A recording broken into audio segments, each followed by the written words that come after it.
All right, ladies and gentlemen, welcome back to the FF Metrics podcast. Today, we're going to be looking for pre-draft opportunities in the win totals market. For the purposes of this show, we're going to be using the DraftKings win totals. And I think later on, RC, correct me if I'm wrong, Chris from Bet the Close is going to provide his picks as well, which we'll post on the FF Metrics website. But for right now, it's just going to be RC and myself. And we'll start with the teams in reverse order and how they finished last year. And obviously in the NFC, the team with the least amount of wins was the Carolina Panthers, who had a miserable season last year. I thought they had a delightful season. What are you talking about? Miserable for their fans. They had a great season. We delightful all won for our so audience. much money.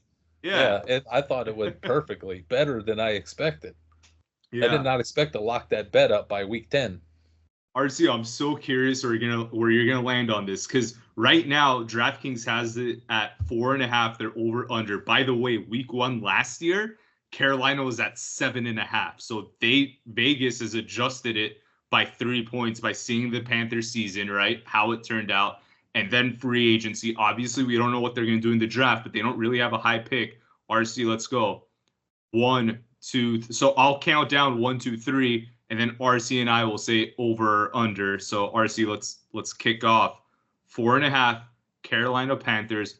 1, 2, 3, over. Under.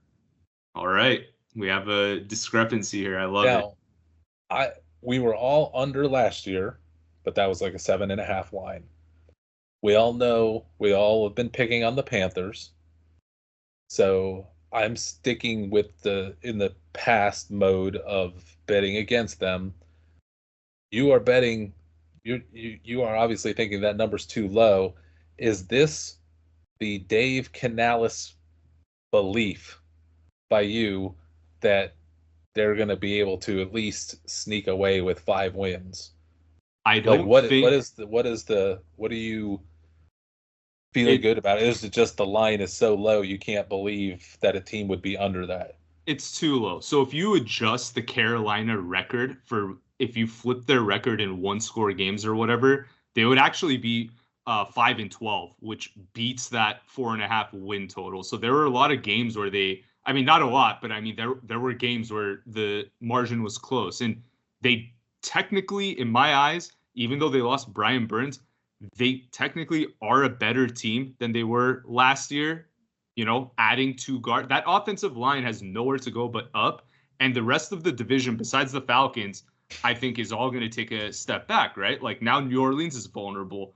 Tampa Bay, I think, is vulnerable this year too. So that's why they've got 6 conference games. They're going to lose both to Atlanta. They're probably going to lose both to Tampa. I could see them pull one out. And then you would say probably the same for New Orleans. Like I could see them pull one out. So 2-4 within the division at best. I'm looking at the schedule. They've got the AFC West, so they got the Chiefs, Chargers, the Broncos, Raiders, which they're not better than, but they kind of go in that New Orleans camp of I could see them beating them.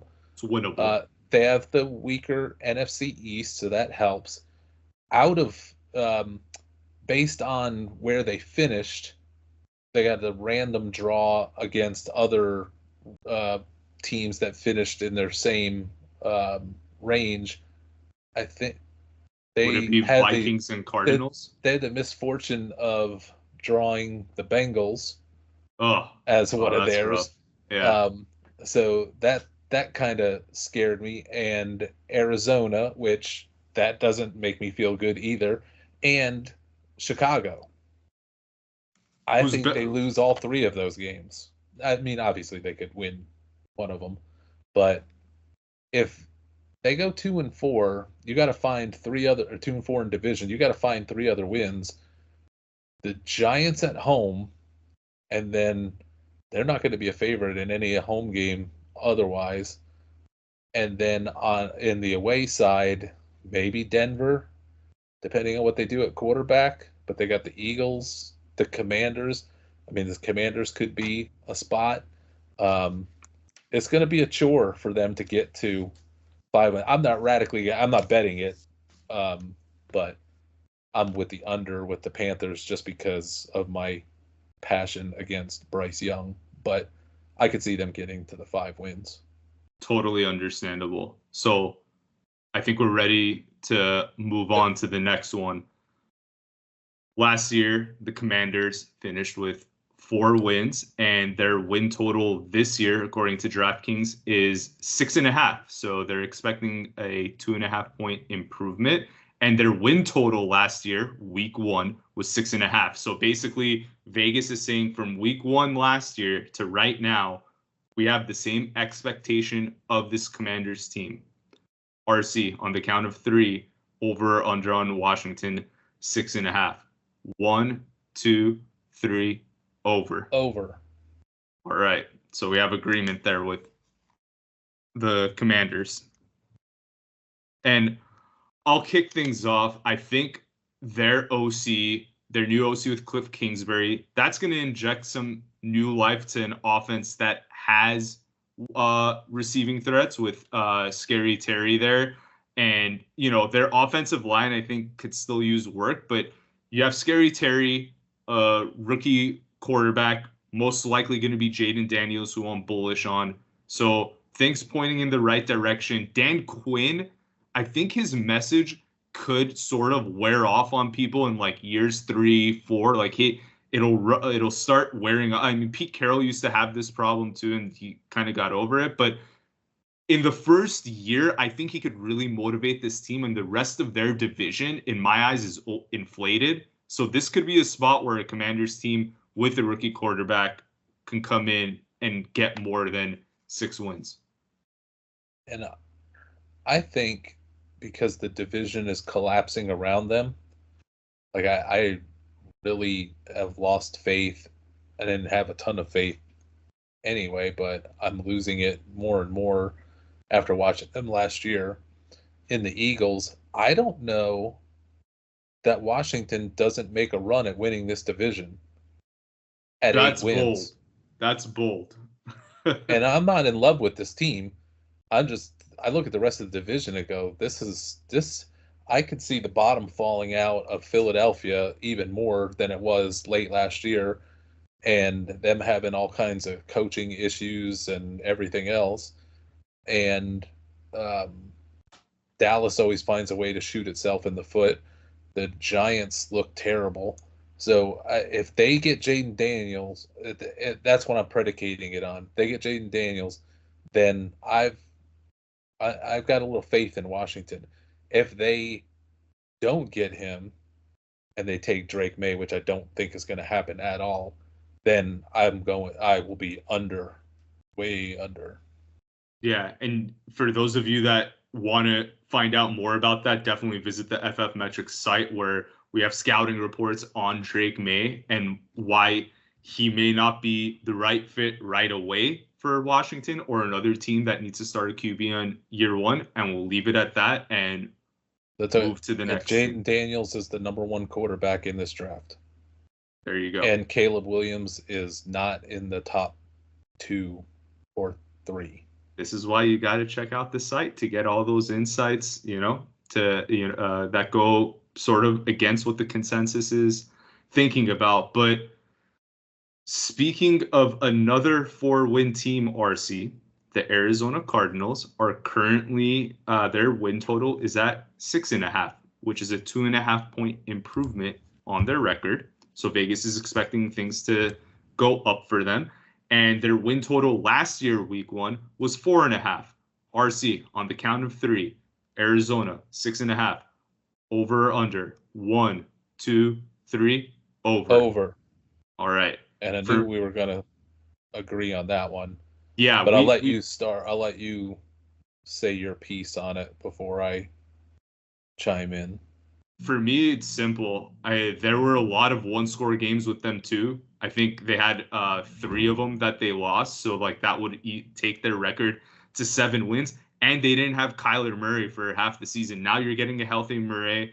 They're probably gonna be trading down and deferring Marvin Harrison, which I like because they could potentially get someone like a Brian Thomas later, who's my number one receiver in the draft. But RC, what do you like about this Arizona team that at times last year looked really scrappy and even pushed some playoff teams like the Eagles, and made those games really tight? After the first couple weeks of watching them play last year, there were two teams that I started betting to make the playoffs that had gotten off to like 1-2 starts, 0-2 starts. And that was the Rams when nobody believed in them, when everybody thought they were tanking the season, and the Cardinals. I thought the Cardinals were playing some of the best football with a no-name roster and a quarterback that they just acquired right before the 53-man cutdown day, and then injected him as a starter, and they lost their first two games that they should have won. They had a 20-some-odd point lead in I think their second game, and blew it in the second half. Then they went out and they rocked Dallas when everybody thought Dallas was the greatest team in the league. This team was just missing several games. They were in games. I thought they were playing better than their opponents. They gave the 49ers a lot of pushback, and that's before I think Kyler Murray got there. Then when Kyler got back, it was still a pretty decent team, but they were also had injuries on defense and started to struggle on defense. But they weren't bad. They won. I think they went 3-5 with Kyler and had some close, super close losses. So they can only get better, and they have a lot of draft. They have basically swapped bodies with the Texans in a sense. The Texans got over on draft picks on the Browns, and then they blew it. And plus, they were bad, so they had their own good draft picks. But then they had the Browns draft picks, and they were loaded with draft capital, and they used it. But they have now given it all away. They've essentially given it away to Arizona in the Will Anderson deal, which is one of the worst trades I have seen in the last couple of years. How much they gave for a generic good pass rusher. Arizona's sitting on like 5 or 6 top 100 picks they've been accumulating.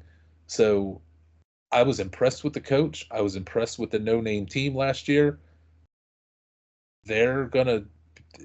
This draft could propel them into a fringe playoff team. So I'm very much for the Cardinals. It's just a tough division because we both love the Rams, and I'm sure we both respect San Francisco and some respect for Seattle. So it's a tough division, but they've got the Chargers, the Commanders, and the Panthers as their kind of weird draws from order of finish last year. So possibly 3 winnable games there. And RC, they usually split the division. Yeah. Even though, the Rams and Niners are better than them, it's not like the Panthers where they're going to drop those games on the road and against New Orleans and Tampa. Like the Cardinals could easily win all 3 home division games. Like that would not shock me whatsoever. They're going to need to, because this is a very tough schedule. Buffalo on the road, Seattle on the road, San Francisco on the road, Miami on the road, the Rams on the road, the Packers on the road, depending on when they're playing the Packers. If they draw them in December, that's a whole different situation if they play Green Bay at Lambeau in September or if they play them in December. So the schedule here is rough. But if they can find a way, if they can split in their division, that means they're that good and they can find a couple other wins. I wouldn't bet this. I'm just leaning towards the Cardinals have an opportunity to be a 7, 8, 9 win team if everything breaks right for them. I would have to see their draft whether I want to go in on it. As of right now, I lean bet, but I could they draft Marvin. If they stay in that spot and draft Marvin Harrison, then I'm going under. I want to see them. You know, it would be cool if they trade down and grab Fuaga and really get that O-line going. Well, if they trade down and get a couple more picks, then they could wind up with either 6 or 7 top 100 picks. And if Yeah. they hit them, or if they hit the majority of them, which is a stretch that any team ever does that in the draft, this could be some kind of team maybe a year from now, but maybe flashes a little bit this year. And remember, Seattle needed to win the last game of the season in Arizona, and they couldn't get it done, effectively putting an end to the Pete Carroll era. So, I mean, this Cardinals team, although they only won 4 games, they're definitely better than that, and DraftKings is recognizing that. So, with that being said, what's funny? I remembered that the same way that Arizona ended Pete Carroll's thing, but Seattle actually came back and won that game, 21-20. Oops. Yeah. But they lost the tiebreaker, and they had them down. I remember watching all of that, and it's like Seattle was hoping Green Bay was going to lose. Seattle needed Green Bay to lose to get in, and they needed Tampa to lose to Carolina potentially.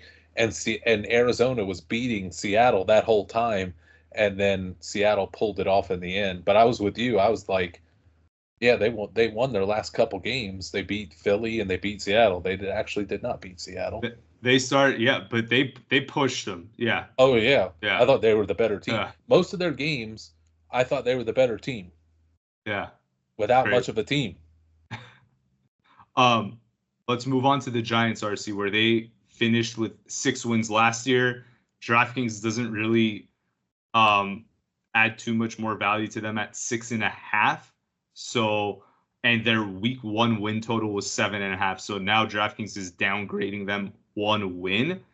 After seeing what they saw last year, obviously they didn't have Daniel Jones, and that sort of sent their offense down the hill. But I think they had Daniel Jones for the first quarter of the season. I forgot exactly where he ended up, but they had some offseason acquisitions, obviously getting Brian Burns, but without getting too much into detail there, RC, on the count of 3, over under on the 6.5. 1, 2, 3, under. Okay, so I'll let you go first on this one. If the odds come down, we're using DraftKings, and they're showing the odds at -135. If that number gets more into like -115 or -110, I would bet it. The draw that they have from the divisional standings, they get Seattle at Seattle, so that's a likely loss. They draw the Colts, who are going to be, in theory, much better with Anthony Richardson back. And then they draw the Vikings, which who knows? We can't say what the Vikings are going to be till we see the draft and what they do at quarterback. So on top of them being bad, they didn't draw a very good schedule with the division order. So I think the Giants are up contenders for the worst team in the league. They're not the worst, but they're in that grouping. So 6.5 is shocking. And did you say it was 7.5 and dropped to 6.5? It was 7.5 week 1 last year. This is not a good team. This is a volatile situation. I think this is Dayball's last year. I don't know that he'll even make it to the end of the year before they fire him. They're going to sweep him and Daniel Jones right out the door. Yeah, I think Dayball is probably a candidate of coaches to be fired first, right? Like, he's probably one of the leading favorites. I haven't pulled that up, but it wouldn't shock me. I would agree.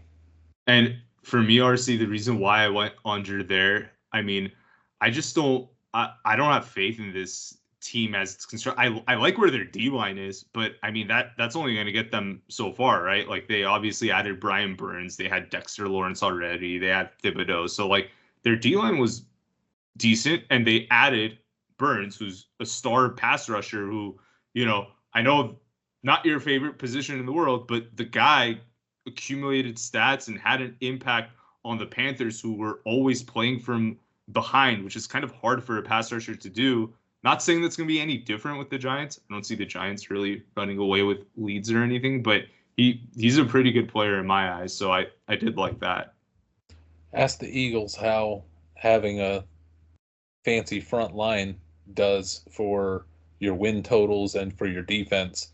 When you look at their disaster from last year, you got to have the other 7 pieces on the back 7, and the Giants don't really have that. They made I think they made a mistake getting rid of running Wink Martindale off. Nobody wants to coach with Dayball. They should have kept the guy that's defensive coordinator for the Raiders now, who bailed. Dayball wanted to keep him, and he bailed and went to the Raiders. Wink Martindale couldn't take any more Brian Dayball, and he's out.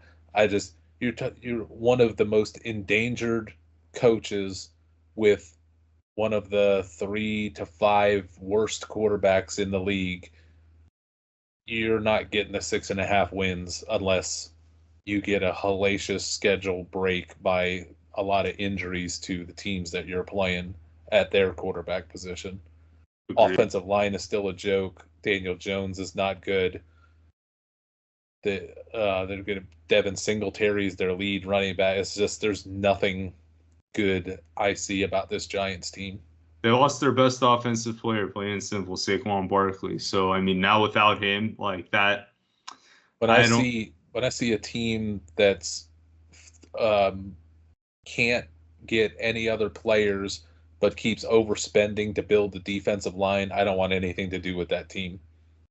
To me, the defensive line is the trapdoor of the NFL. All these coaches that want to constantly build the defensive line through trading away all this capital and spending all this money on Brian Burns and Kayvon Thibodeau. I mean, just think if they would have been taking offensive linemen instead of waste of space pass rushers. Ojolari's disappeared.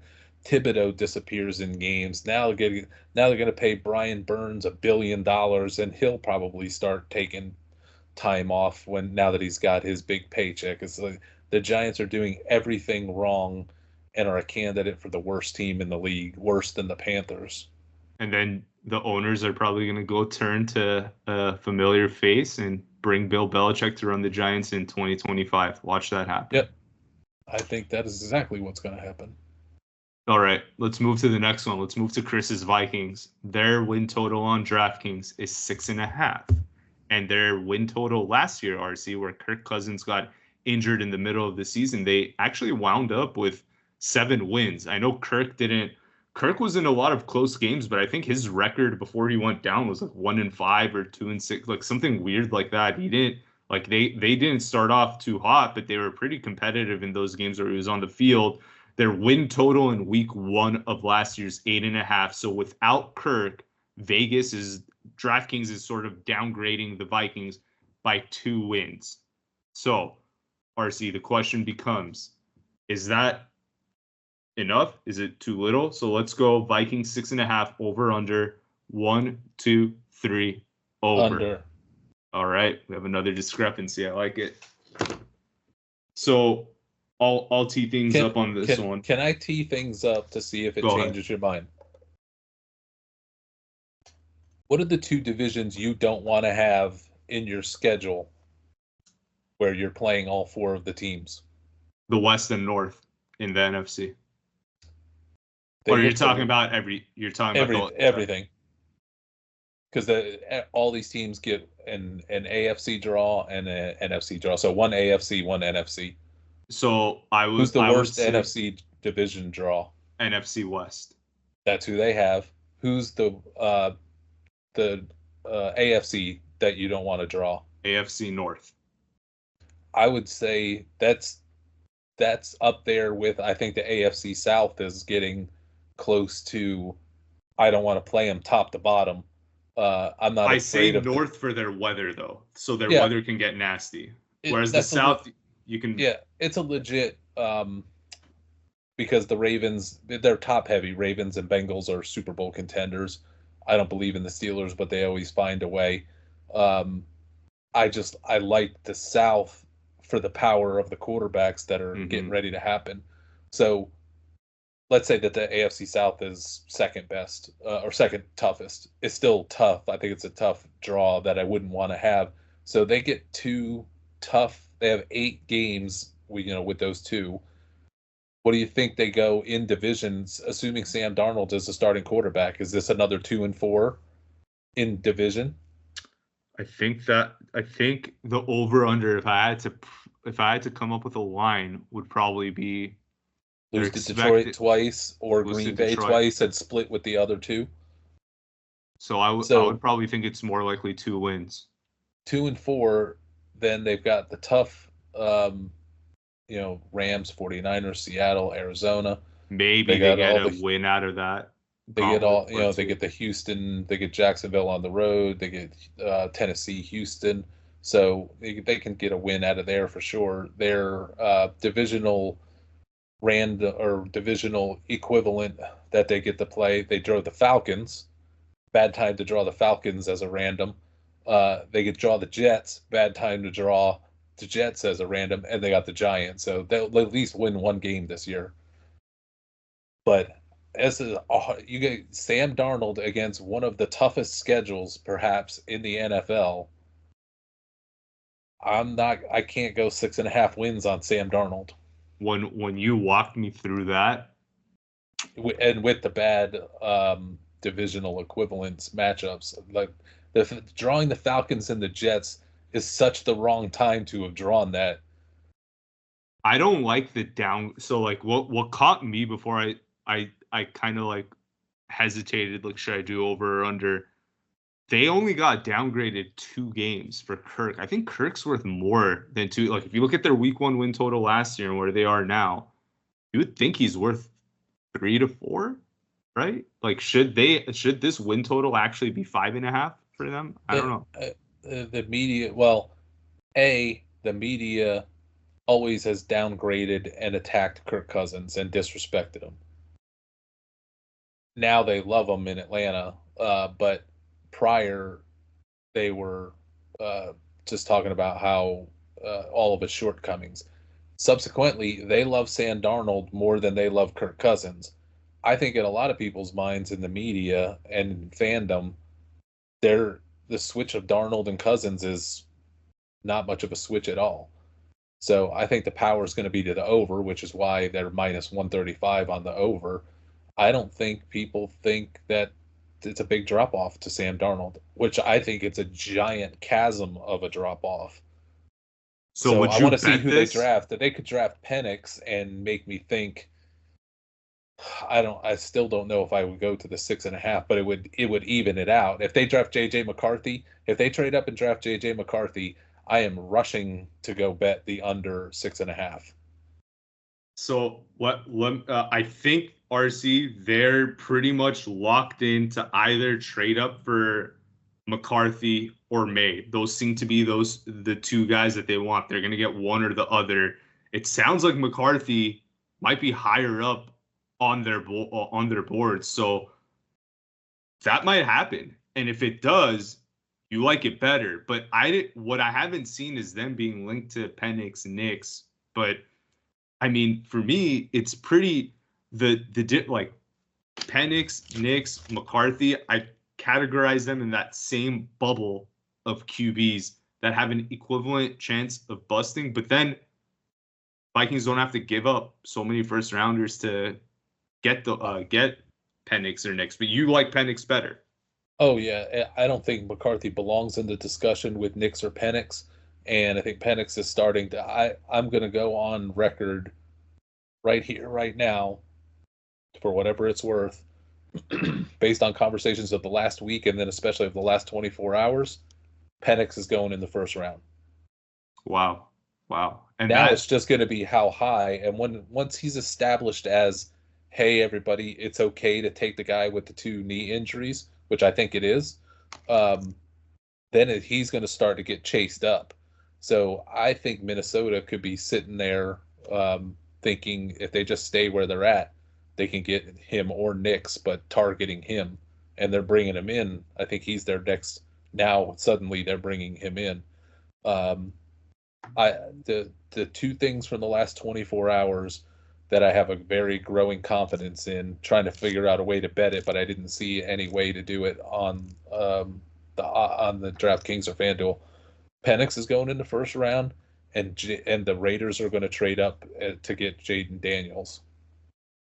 If Washington will let them. I don't know if Washington's going to let them or not. Them. Yeah, exactly. Because Washington, it sounds like they may make it if they're not like totally locked in on Daniels, and they might be.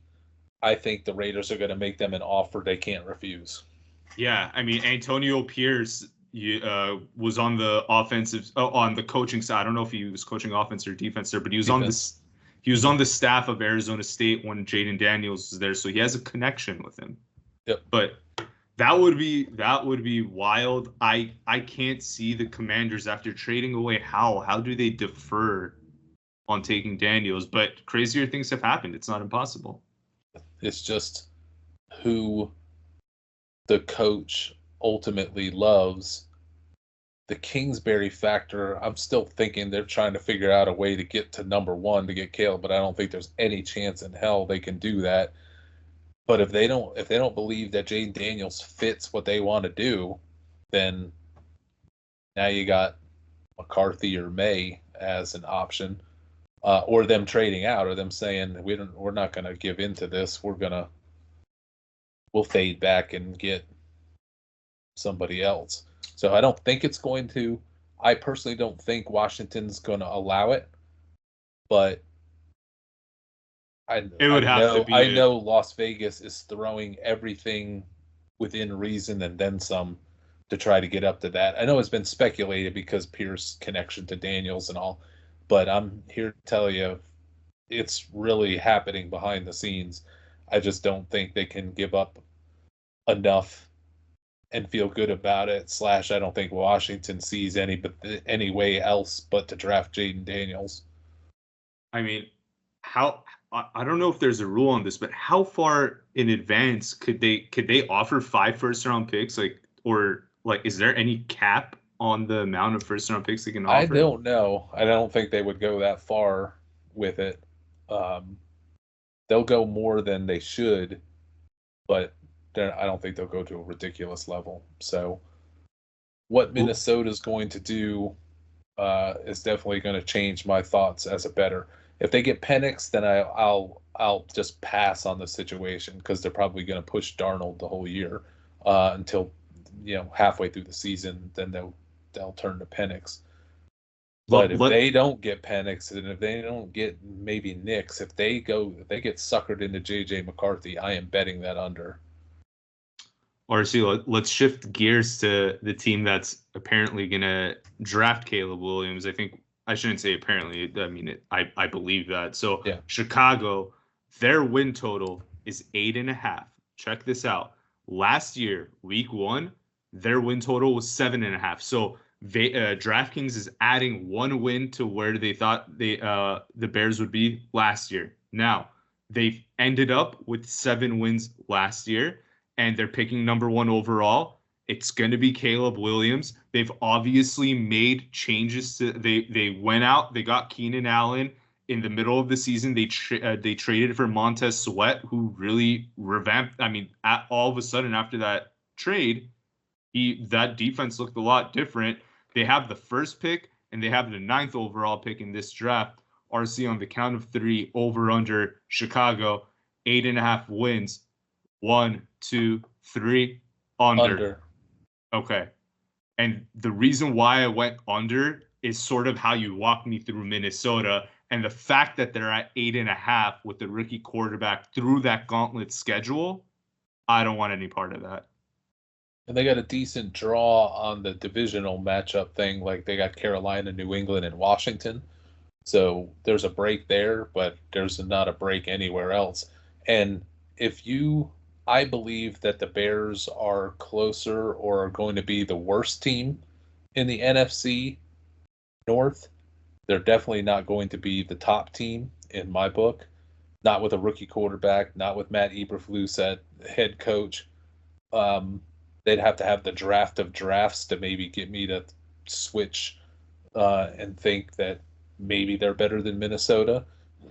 But I'll take Kevin O'Connell with Sam Darnold to be better run and coached and team than to me the dysfunctional Bears. If they had Justin Fields, it'd be a different story with the continuity. But bringing in Caleb Williams, an 8.5 win line is just too much hype, too much Caleb Williams hype that I don't think is deserved, especially not in year one. Is there anything the Bears can do in the draft to make you change your mind? They'd have to have the draft of drafts. They'd have to hit every one of the guys that I love. They'd also not take Caleb Williams number one. So none of that's going to happen. And I don't think that there's a quarterback, even Jaden Daniels, or going with Penix. I don't like the Penix mix in Chicago. I don't want him going to a defensive coordinator coach. I don't think there's a quarterback they can get that can get them to 8.5 wins. That's a rookie. They could find a veteran, but that ship has sailed. Caleb's done. Caleb is, let's pretend Caleb's the starter. Anything else, rest of the way, they would just have to nail everything for you. And I don't think they can, even if they did that, you put a sketchy rookie quarterback into a place that has struggled with an offensive identity in a bad weather place. I just don't. I respect the defense. I'm not betting hard against them, but I would be betting against them. Fair enough. Okay. And with the schedule as well, not being a help. Yeah, I mean, they drew a little bit better than the Vikings in that regard, but still 8.5 is too rich for that team, in my opinion. So we'll see where that. Much Caleb hype, just like it was Bryce Young hype last year, and that got him to 7.5 wins over under, which they didn't even come close to. Yeah. But and then Trevor Lawrence before that was a dud. Kyler Murray didn't lead to they didn't take its team to the playoffs his first year. The C.J. Stroud is a Haley's Comet situation for a rookie quarterback. So and Caleb can't lace C.J. Stroud's shoes. So I'm just betting under because I just can't believe a sketchy rookie quarterback can come in, take a bad franchise, and turn it all around. Let's move on to the Dirty Birds, RC. The Atlanta Falcons. Obviously, they made a big offseason move in going and giving Kirk Cousins $100 million guaranteed and $180 million over 4 years. So they obviously had that splash QB signing. Their win total is 9.5 this year. But last year, week 1, their win total was 8.5. So you're telling me that a team with Desmond Ridder improves to a team with Kirk Cousins and you're only giving them one more win? So I think I probably gave away where I'm going with my tone. But RC, let's go 9.5 over under with the Falcons. 1, 2, 3 over. It just, I mean, this one didn't make a whole lot of sense to me. If you're gonna price the Ridder Falcons at 8.5 and them actually like showing signs of life like outside of Ridder, and then you throw Kirk Cousins in the driver's seat and you only give him one win, I got to take the over here. This one's too easy. Replacing Arthur Smith was the biggest thing that they did, along with the Kirk Cousins thing. That is a monster 1-2 punch. They're going to go 4-2 or better in division. They get the opposite of what Minnesota and Chicago and the rest of the NFC North have gotten. The Falcons are getting probably the 2 easiest divisions, and they're already in the easiest division. So outside of their easy division, they're getting the easy AFC West, and they're getting the easy NFC East. So, and then the divisional standing draw, Seattle, Pittsburgh, and Minnesota. Perfect time to get Minnesota. Perfect time to get the Steelers with Arthur Smith. Can't wait to watch that one. And Seattle with a coaching change too. Seattle's a decent team, but Atlanta's better. The only thing I don't love about this bet is right now it's sitting -140 on DraftKings. So I would bet that all night. Looking for that line to drop or looking for an alt line of 10.5 or 11.5. Yeah, It's been that bet up. makes That's sense. the one thing I don't like about the Falcons situation is to me it's nearly a gimme, but if it's over, everybody sees it coming. So Yeah, yeah, but hopefully they'll they bring the odds down. I'd they like to see them take it to 10.5 and minus 110. yeah, I don't think that's gonna happen because whatever they end up doing in the draft, I mean, I think as the offseason progresses, they're just gonna get more and more hype. So we'll see what happens. But let's move on to We need a another. good. Kirk Cousins is Achilles is sore. There's question of how good that thing might snap on his way to pick up his food delivery. That We about need a the only newsletter. thing. Yeah, that's the only thing we can hope for. Yeah, we need something like that to drop. But hey, I mean, to your point, you said the media wasn't his biggest. They like him in Atlanta, but they didn't really love him in Minnesota. So we have a chance of that if they catch a whiff of him screwing up in the preseason or just throwing a pick or something like that, then maybe. But I don't. He might not even play in the preseason. I mean, Raheem Yeah, Morris, Zach Robinson, they're from the they're from McVay. the Rams thing. Yeah, Yeah, none of those guys are going to see the light of day on the field yeah. Especially with in Cousins the coming off preseason. that injury. Yeah. Okay. Next team within the division, the New Orleans Saints. They are currently so they had 9 wins last year. They're currently being priced at 7.5 wins on DraftKings. Their win total week 1 last year was 9.5. So after seeing the Derek Carr experiment, DraftKings dropped the win total by 2 games. Is that enough, RC? We know that they underwhelmed, but is 2 games enough? So on the count of three, over under New Orleans 7.5. 1, 2, 3. Under. Under. I think for me, the primary driver there on my under is them losing more pieces this offseason. These guys have been in a really bad cap situation since that Drew Brees, Sean Payton era where they went all in towards the end and they have nothing to show for it and have been suffering for with bad cap, bad accounting, and having to let players go like their tackle Teron Armstead who went to Miami, and I think they lose Andrus Pete or He's a free agent now. he's a free agent that they can't sign. So I mean, because they don't have the cap space, like it's just not a great situation there. And Carr's becoming a bottom tier quarterback. This team is aging out on defense. Dennis Allen is a not good head coach. Their window was last year, and they couldn't pull it off with Carolina being a joke. Tampa Bay, not that great. And the Falcons, not that great. Now you got Tampa Bay's defense is coming on. There's stability with Baker. The Falcons are a totally different team. Carolina's going to be better, whatever that means. So I wouldn't be totally shocked if the Saints finished in last place in this division.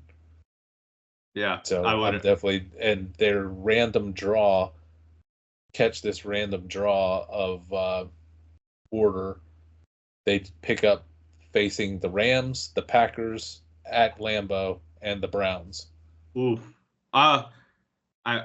We'll save it for the AFC. I don't really care. Is it at you said at Cleveland? No, that's a home game. That's a home game.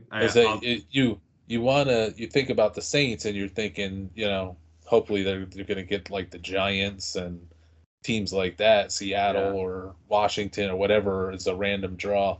No, they get the Rams, the Packers. So Well, two they playoff finished teams. second They get three. place. They got three playoff teams as the random, not random order of finish.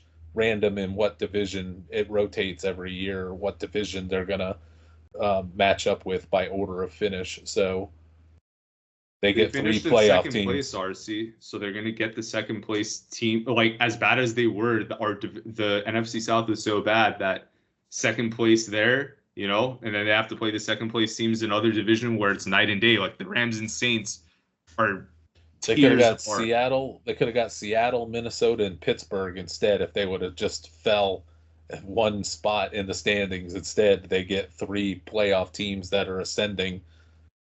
Unreal, unreal. But let's keep going. Another 9-win team last year, the Seattle Seahawks. Obviously, they get a new head coach, end of the Pete Carroll era, and they are currently priced in at 7.5. And similar to the Saints, RC, they were week 1 last year. They were priced in at 9 wins, so it's a 1.5 win decrease. The only big difference here, I think, since last year is Pete Carroll going, Mike McDonald being inserted in. Everything else just feels equal to me with that team through free agency or whatnot. And they ended this season with 9 wins, 7.5 RC. Let's go. Over under Seattle. 1, 2, 3. Under. Okay. Another discrepancy. So why do you think you want to tee that up and talk about why? I think this is a better Seattle team this year than it was last year. I personally don't feel great about it. For me, I wouldn't bet it. It was more of a pick, and a pick me because I like the Rams, and 49ers are definitely better than them, and I see the Cardinals up and coming too. That division's really tough, so I wanted to fall back on that a little, but I do recognize that 7.5. Like, I'm thinking about it a little more. It is a low number. It is pricing. That's why it's just a pick, a hunch I'm having, but I don't feel great about it. I think they get a little bit of a coaching upgrade with the new regime. Their random order of division draw, they get the Giants and the Broncos at home. Not bad. Which is what you would want to have, but they get the Falcons away. So the 2-1 potentially on the outside group. Patriots are on the schedule. Bears are on the schedule. If they could beat the Giants, Broncos, Patriots, and Bears, they got to find 4 other wins in the other 13 games, and they'll win a couple divisional games. So I think they can piece their way there. I'm not betting it, but I think this is a better team this year than the one that they had last year. With the coaching upgrade, they're going to have the similar quarterback. Offensive line is decent. Defense underperformed last year, but now that's where McDonald comes in and can make a big difference because there's talent on that defense.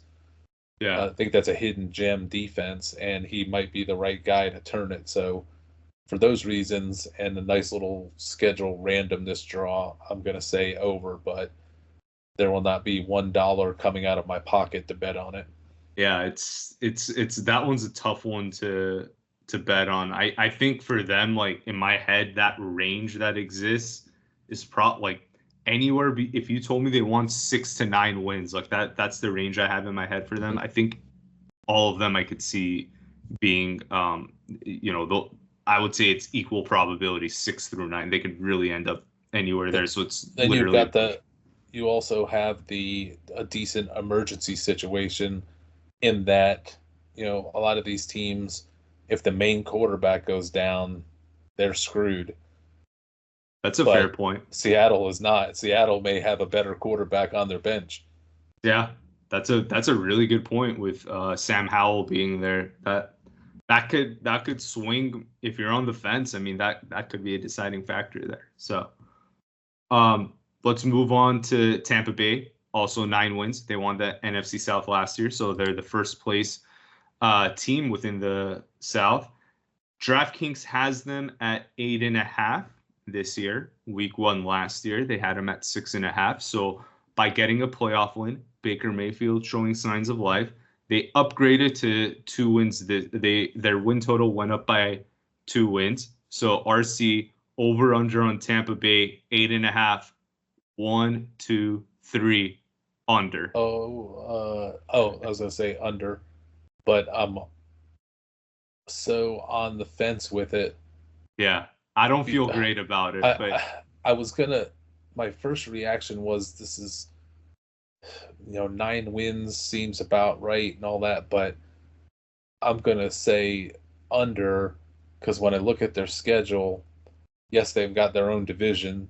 That's good. They got the NFC East. That's good. AFC West. That's good. But it's not like Tampa Bay is great and is going to mow through all of that stuff.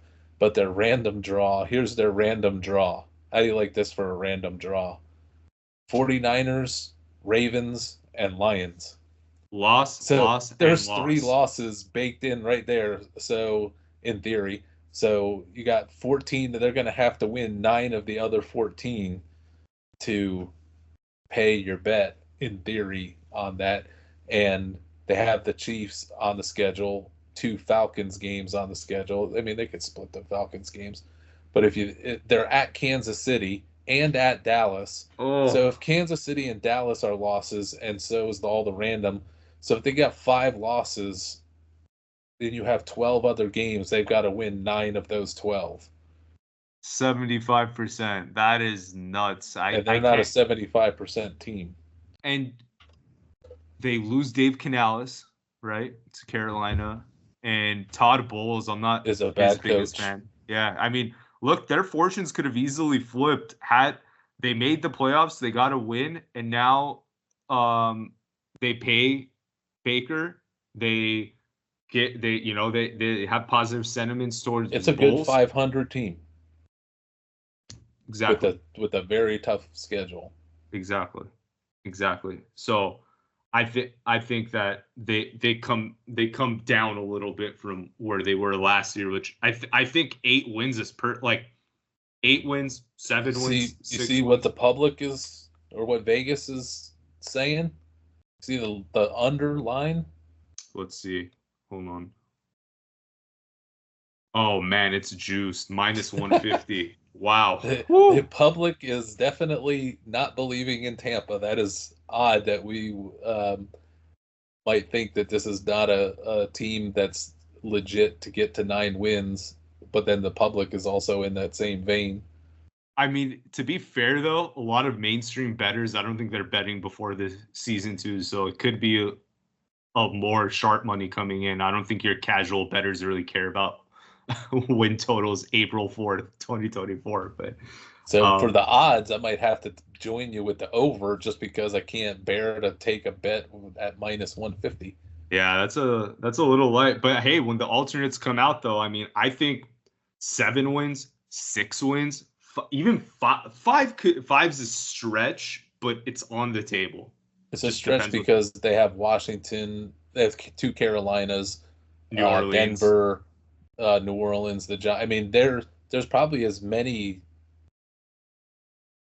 uh, lower tier teams to offset the super high end teams. Which puts them So in the middle. which puts them in the middle. So I mean, Yeah. you're going to have to really scrap to where they're going to wind up between 7 and 9 wins. So I don't want any part of it. Fair enough. Let's conclude with our last 9-win team from last year, the Green Bay Packers. RC, you're going to love this. So DraftKings has them at an over-under of 10.5. And last year, week 1, they were priced in at 7.5. This is the biggest change from week 1 last year to DraftKings this year, how they perceive the team. That's a 3-win swing. They ended up with 9. Obviously, they had this crazy run at the end where Jordan Love had one of his best games in Dallas. They pushed the 49ers to the edge, but let's not forget, late in that season, they actually dropped the game to Tommy DeVito in New York on prime time. So RC, on the count of 3, over under on the Packers, 10.5. 1, 2, 3, under. Under. It's too much. 10.5. There is way too, if you just step back and you don't analyze the teams or the schedule or anything like that, if you just play momentum of what the public is doing, I don't know that the public loves and the analysts and the commentators love a team any more than the Packers right now, which means I want to go the total other way on this. I mean, Green Bay was very lucky to even get into the playoffs last year, and then credit to them, they played their butts off. But I just don't see this as a lock for an 11-win team. I mean, the division's not super strong after Detroit, but they do draw that West, the tough NFC West. They draw the tough AFC South. They get a pretty good draw on the random with the Saints, the Eagles, and the Dolphins. They can go 2-1 there. They can go 2-1 there. It's definitely not a murderer's row. So I just don't. You start patching it together with all the other teams that they're going to have to. I mean, they've got Indy, Houston, San Francisco at home baked into the schedule. I mean, RC, they're not winning 11 games. Like 11 is their best. If they did, if you told me, hey, when it was all said and done, the Packers won 11 games, I would not be shocked. I wouldn't be totally shocked by it. But I'm betting against it. And remember who was going crazy during that playoff, during that stretch, right? Aaron Jones. He's no longer on the team. So they let him go. They bring in Josh Jacobs, who isn't like, in my eyes, he's not on the same level as Aaron Jones. That move kind of confused me, to be honest with you. But I recognize that he's better than A.J. Dillon is. So it's not going to be a 0 at that position. Like, he is going to provide value, but I do think it's a downgrade from Aaron Jones. They made the defensive coaching change that they needed to make. So that should help them as well. I don't see this. I just can't. They should not be in the same class as Lions. Being an 11-win team, they should not be in the same class as the Lions. So it's just too much. There's too much feel good here about the Packers, and I'm just going to go against it. So think about the reasonable range for Green Bay. This is the way I do it in my head. Like, could you see them winning 8 games? In my head, I can see them 8, 9, 10. Those are all unders on the 10.5, by the way. Now, 11 maybe is in their range, but like, I can't go higher than that. If you told me they won 12, I would be like, whoa, that's crazy. I would not, especially with the Lions in that division. Even I get that my Minnesota and Chicago are not too hot. They're not winning all 4 of those games. They're probably going 3-1, but they could easily go 2-2 there too. Those division teams play tough with you. It's not going to be a walk in the park. There's probably 5 losses on the road sitting here, so they'd have to win all but one of their home games of 9 home games. If you thought Tampa was juiced down, RC, this one's minus 155. Yeah, I saw that. I was like, there's no way there's anything higher than what the juice down on Tampa Bay was, but I was wrong. It's on the Packers. Unbelievable. Okay. Well, let's move into a 10-win team, RC, the Los Angeles Rams. So their win total this year is sitting at 8.5, even though they won 10 games last year. Week 1 of last season, they were incredibly underpriced at 6.5 wins only. And now, after seeing Stafford, Puka Nacua, Kyron Williams, they're getting that infusion of talent. DraftKings has upgraded that win total to 2 games. They were very good. They played the Lions very tough in that playoff game on the road, which is what you want to see. RC, 8.5, Los Angeles Rams, over under 1, 2, 3, over. Over of the year. It's too simple. How is this at 8.5? Like, is Aaron Donald retiring really? I mean, look, your best player, non-QB, right?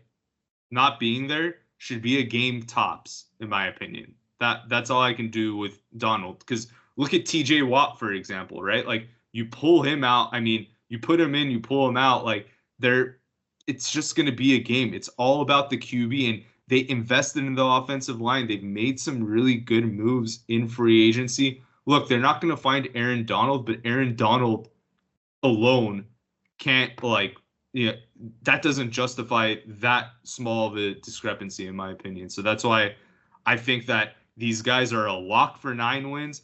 They could easily get to 12 or 13 wins too. I'm betting the over. I'm betting them to win the division. I'm betting them to win the NFC. I'm betting them to win the Super Bowl. And I might do it with some other teams as well if the odds present themselves. It's just the Rams are one of the 5 best teams in the league. They're having one of the best off seasons outside of the Aaron Donald loss. When they got Jimmy Garoppolo, as we talked about a couple of shows ago, I wasn't going to make a move on the Rams until I saw them do something better than Carson Wentz or Stetson Bennett as the fail-safe to bet against. Now they have Jimmy Garoppolo, which means if they lose Stafford, I don't have a huge drop-off of faith when they go to Garoppolo. I'd be scared to death if it was Wentz or Stetson Bennett. But I don't have similar fears with Garoppolo. So that was maybe the move. That might have been the move from a betting perspective. Might have been the move of the year for me. That just shored up all of my faith in betting the Rams. It's just crazy. Like you think about their offensive line, who last year we thought were no-namers. They weren't going to do well, but they actually did pretty good. They were above average, and then they add Jonah Jackson from Detroit to bolster that line. They go get Darius Williams, I believe, from Jacksonville. Their secondary was an issue, was probably their weak spot of the defense. So now, like, that their arrows pointing up. The fact that they're sitting like, and what they paid Tre'Davious White leads me to believe either they're incredibly stupid, which they're not showing any signs of that in general management, or everything checked out with Tre'Davious White, that he's healthy. And if he's healthy and anywhere back to what he was, you're talking about one of the top corners in the league that they just got for a pretty reasonable deal. And him and Darius Williams, if Tre'Davious White is mostly or all the way back, them watch out. White and Williams may offset the Donald loss. I think you need cornerback play more than you need defensive line play. And RC, how crazy would it be? Like, is it crazy to think that if the Rams make the playoffs, or it's the middle of the season and they're sitting at 10, 11 wins, what if Donald comes out of retirement? That's on the table. You know, I hadn't even had that thought, but it made me feel even better. 8.5. This is the FF Metrics bet of the NFC, at least. It might be of the entire NFL for the preseason win totals. So definitely hammer that if you get a chance. If the alternate lines come out, you want to hammer that too. So let's move on to an 11-win team. The Philadelphia Eagles finished second in their division last year, despite winning 11 games, which was a pretty impressive mark. They opened last year, week 1, as their win total was 11.5. This year, they've only been downgraded 1 win at 10.5. So that's what DraftKings has them at as of today. RC, Philadelphia Eagles, over under 10.5 wins. 1, 2, 3, under. Under, kinda. I don't love it. Because the schedule, I mean, their division stinks. Yeah. But then they're also playing the NFC South, so that division stinks. They got the Commanders. AFC North, but they can split that potentially, because especially when they got Pittsburgh at home as part of that. Their rotational swing is Green Bay, the Rams, and Jaguars, so there's at least 1 win there. I would never bet this, but if I had to bet, I'm going to bet the under, because I think this team is falling apart. Yeah, the strength of this team was the offensive line, and I really like Jalen Hurts, but the offensive line is fading away. Kelsey is gone. A.J. Brown is becoming a Stephon Diggs problem. This is the worst defense to finish the last season. They haven't done anything. While the Rams had a secondary, the Rams, the 49ers, and the Eagles are big name teams, and the Lions are big name teams that all had cornerback issues. And the teams among them that went out and addressed it are the Lions and the Rams. The Eagles haven't done anything, and the 49ers haven't done anything to upgrade their secondaries. So I think Eagles may be sitting on the worst defense in the league because I think Jalen Carter is wildly overrated, and so is Jordan Davis. They're No Fletcher Cox. It's a bad defense it's a really bad defense from last year that isn't any. There's not one thing that I can think of that they did to make themselves any better for this year. I'm going to say something. Sirianni's a problem.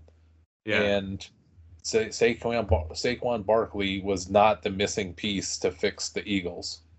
I mean, they already had a good run game, so I mean, he's great, but I mean, how much more could it really? It's not like Derrick Henry getting thrown into Baltimore, for example. But RC, they did add Huff. Do you think Huff over Reddick is okay? All right, just not even close. Okay, all right, RC, just shut that down. Let's move to the Cowboys on that. And Devin White is a terrible middle linebacker. If they go in with Devin White as their lead middle linebacker, hoping that he's going to suddenly get good, they've got another thing coming. And Gardner Johnson is depth is decent, but I don't even know if he'll start. Sidney Brown's a better safety for them, so they may actually play a worse safety than they have on the roster just because they put money into him. This is a bad defense. I mean, Bryce Huff is way overrated. Devin White is a bust. I don't know what happened. I don't know if he's got issues off the field or whatever. I thought he was a problem in college with his effort, and now it's manifesting in the pros. And they went ahead, went right in and got him. So all they've done to bolster this team that was falling apart in the second half of last year was add Saquon Barkley. That ain't going to get it done. RC, we got 3 12-team wins left on the docket for the NFC. We'll start off with the Dallas Cowboys, who are currently, their win totals is 10.5 wins. Last year, week 1, 9.5. So they get a 1-game upgrade from having a 12-win season. On the count of 3, Dallas Cowboys 10.5 over under. 1, 2, 3 over. Under. I'm gonna do over here because they dominate bad teams, and they're gonna have a bunch of them on the schedule. I realize that they can't really mess with the with the top level teams, but just having the comfort that they're going to be able to destroy the Commanders, destroy the Giants. That's 4 wins right there. They'll split with the Eagles. That's 5 within the division that I can comfortably say. And did you say that the East gets the South next year? So they do have the South. So they got Panthers, New Orleans, Tampa. I mean, you can give them 3 wins there, I think. Where they won't get any wins, potentially, although they'll probably find their way to win in one of them. The random draw, Detroit, San Francisco, and Houston. They'll probably take one. Man, that Houston-Dallas one, that's going to be a fun game. Yeah, that'd be a great week 1 Thursday night opener, or a Monday night. I wouldn't be shocked if they got the over. I'm just betting the under because I want to bet against Jerry Jones and Mike McCarthy, and now Mike Zimmer as the defensive coordinator. I just don't like where Dallas is headed. They haven't gotten better in the offseason. They were fading down the stretch, but it is a pretty weak division. So if you think they're going to win the division, which I'd say they probably are the favorite, they could get to that 11 wins. So I'm definitely not betting on my under.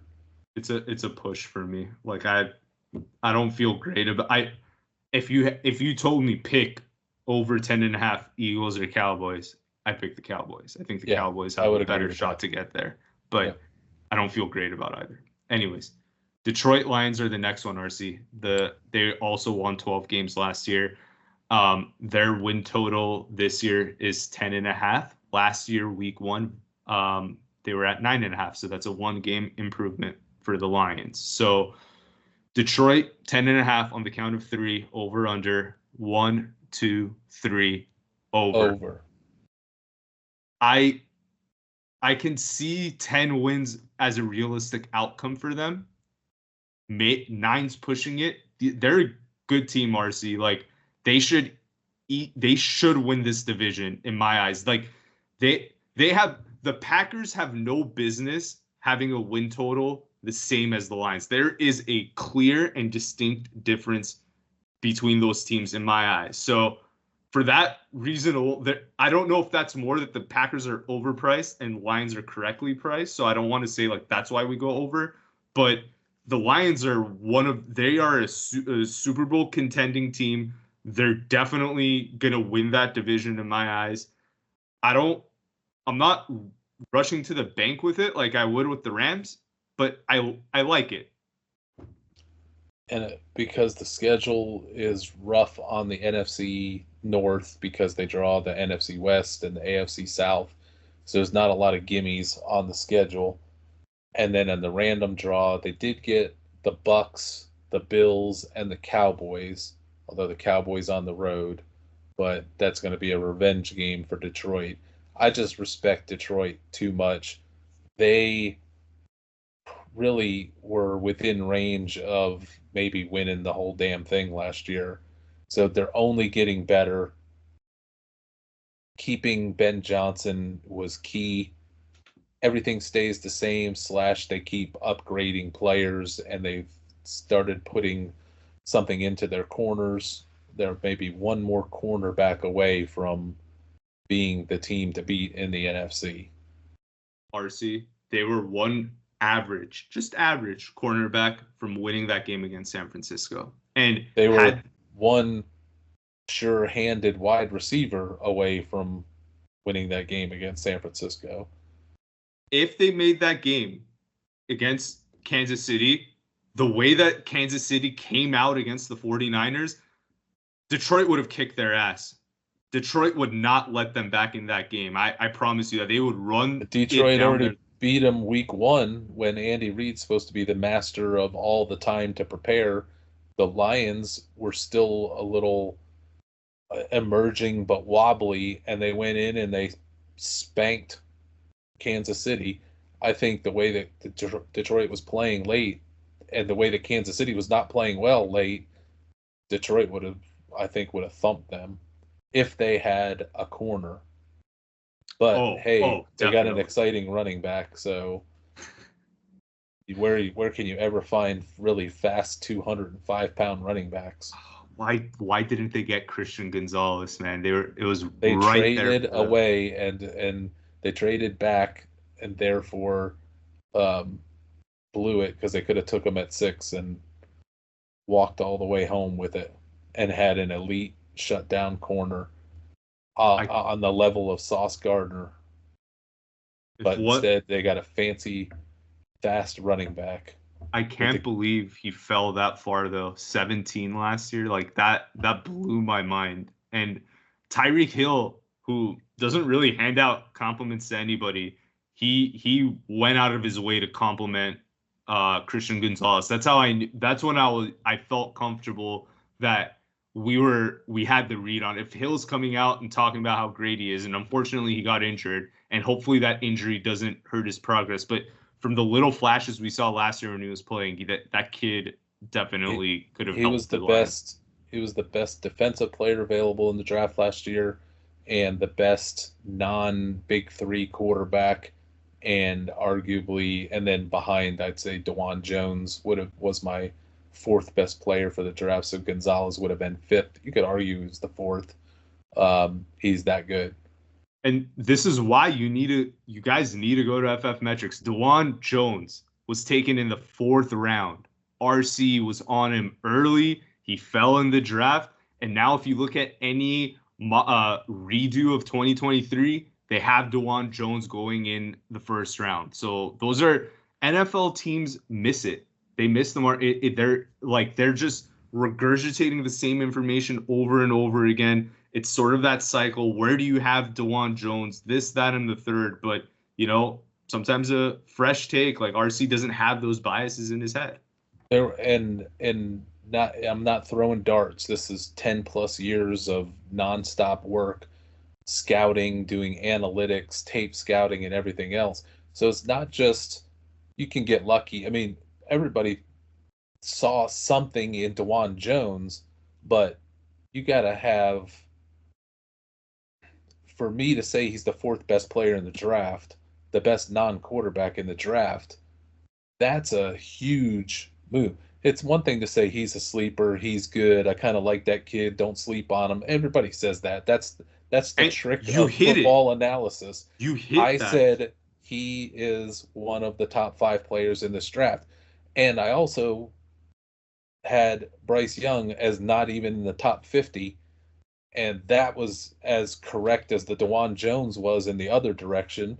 And Will Levis would have been, I think, our 3rd. He might have been 3rd or 5th best prospect in this draft. And that's going to end up coming to be in fruition as one of the best scouting calls of 2023.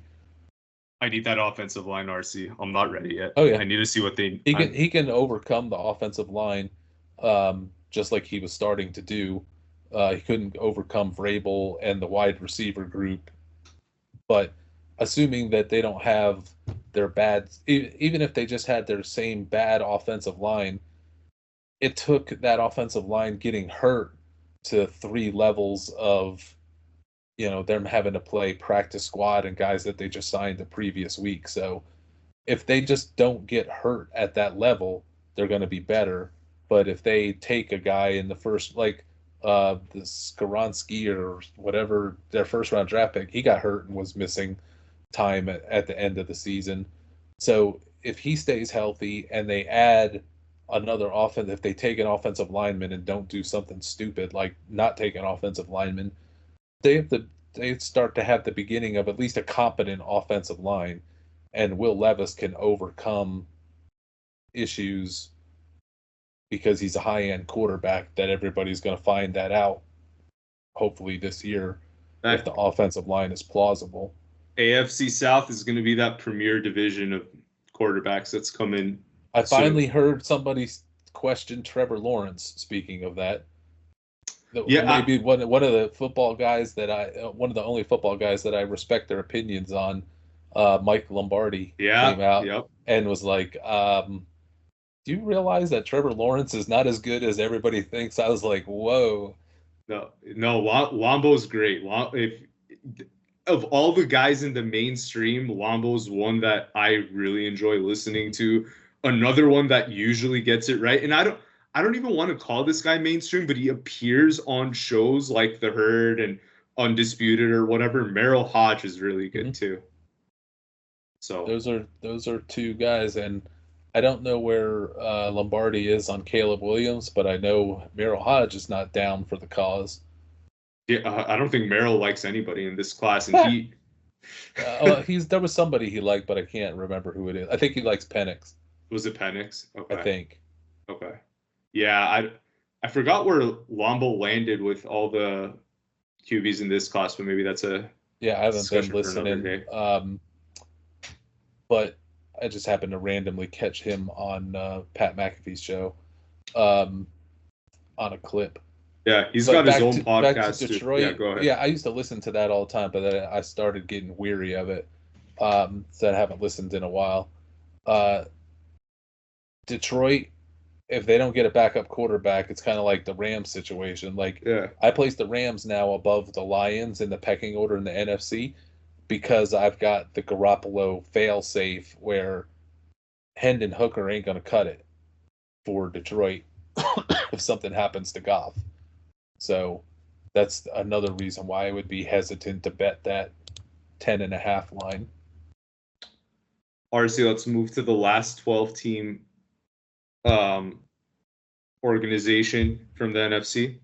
The San Francisco 49ers, they are priced at 11.5 wins.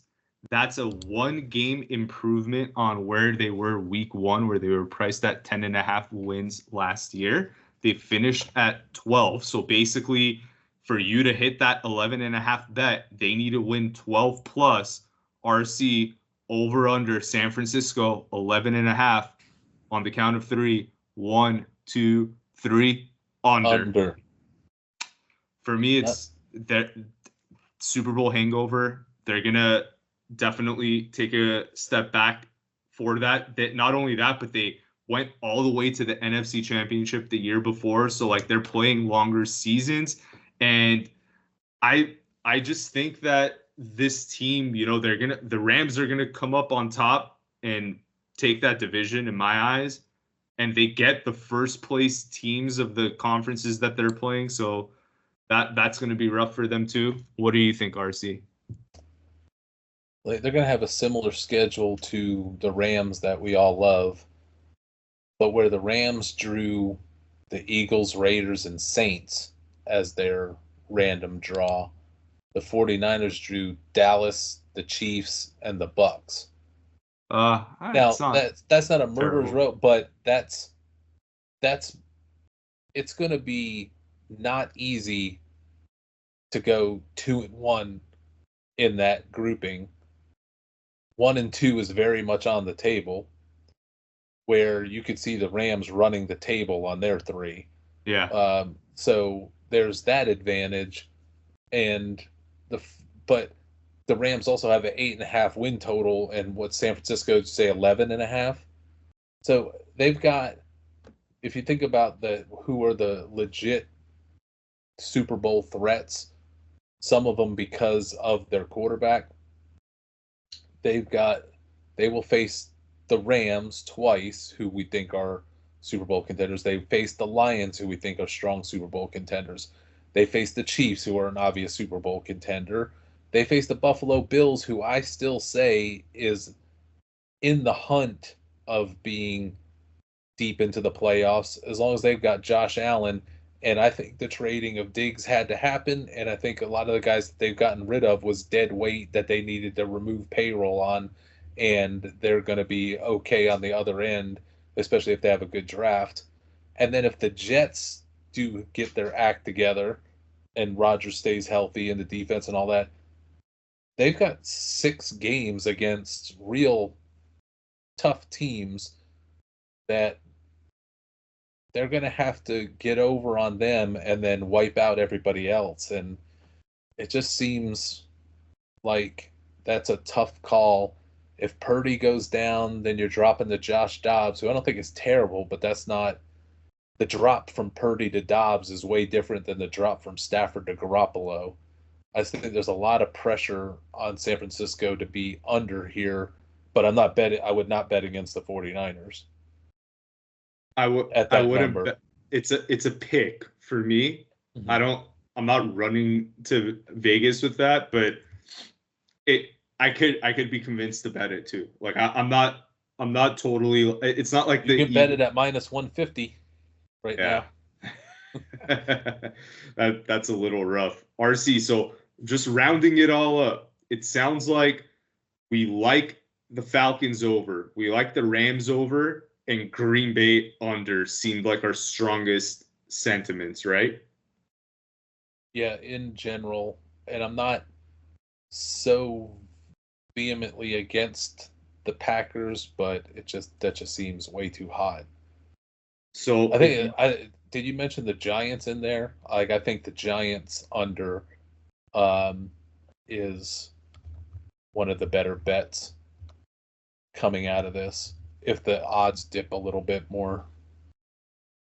You can parlay those. So if you go, hold on, let me also throw in Green Bay into this too, because DraftKings allows you to lace all 4 together to get a better payout if you want to just, make the stakes a little more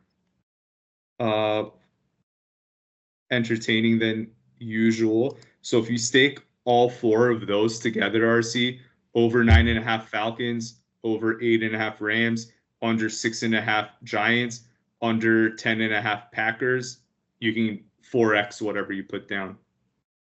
It's not the best odds, but I would forego that, and I would put all of my money on the Rams right now. alternate The totals. Rams, I mean, even the regular total.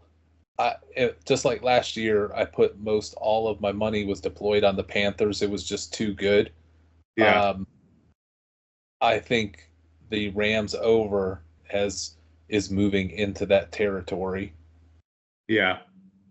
Yeah, I could see that. To where But why mess with anything else on an equal level? yeah, And we'll do the AFC next week, but the Rams is just a perfect storm. I wish there was a better way to parlay that. I didn't like how it just like doubled like that. It should give a little more A lot juice. of those that we're talking about, like Green Bay and the Giants, they're Minus so 150. heavily, Yeah, it's so heavily against that you're not going to get any great odds. yeah. Maybe you can get some Will Levis over at plus 125 on the Titans. But we're saving that for our next one. Yeah, we'll we don't know about the offensive line, so we'll see how we feel about it. If you have trust in a that division GM. with the Colts and the Texans. Yeah, exactly. But RC, I think this was good. This was a good preview of the NFC. We came away with some of our stronger feelings. Definitely, I feel like the Rams are the winner in the pre-draft betting market, and we'll see where they land as the offseason continues to progress and alternate lines are released. I'm excited for that too. I need more juice than minus 110. That doesn't excite me, but it's hey, could do a lot worse. So I definitely advocate for that as well. I think the Panthers were minus 110, or maybe they were plus 100 last year to go under. Oh, I don't know if there'll ever be a bet that good, but free money. We hit that so early too in the season, but yeah, and just kept pounding it because it never moved. Yeah, definitely. Well, I think that's good. Stay tuned for the AFC version of this podcast. We'll probably drop that sometime next week. And as always, go check out RC's site, ffmetrics.com, for all the latest and greatest, all the articles and news coming out, Stephon Diggs trade, his reaction on that, and basically all that and much more. RC, anything else you want to leave the audience with upcoming on FF Metrics?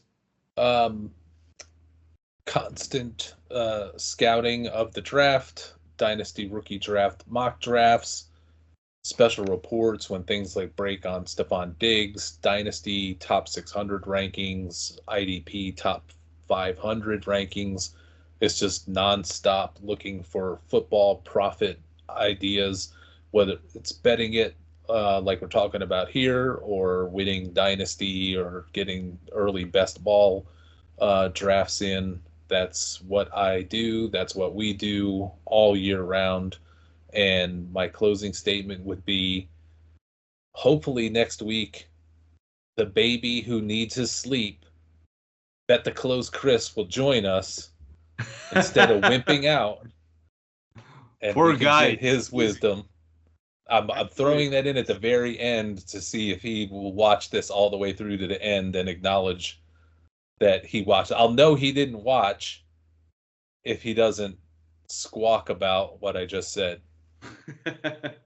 So I'm challenging him. I'm throwing down the gauntlet. We need Bet the Close Chris so that we have 3-0 majorities or bad splits. We need the betting master to join the program and not have to complain about sleeping and working and making money and providing for his family. We don't need that noise. Chris, don't listen to this guy, man. Keep doing you, and we're excited to have you back. And the audience of FF Metrics, you guys are going to get Chris's picks too. He's going to send it in written format for the NFC, so don't worry, you'll still get that. But Again, thank you all so much for tuning in. We seriously appreciate it as we're trying to grow our YouTube presence. So thank you so much for listening, and we hope you found this useful. And we're out.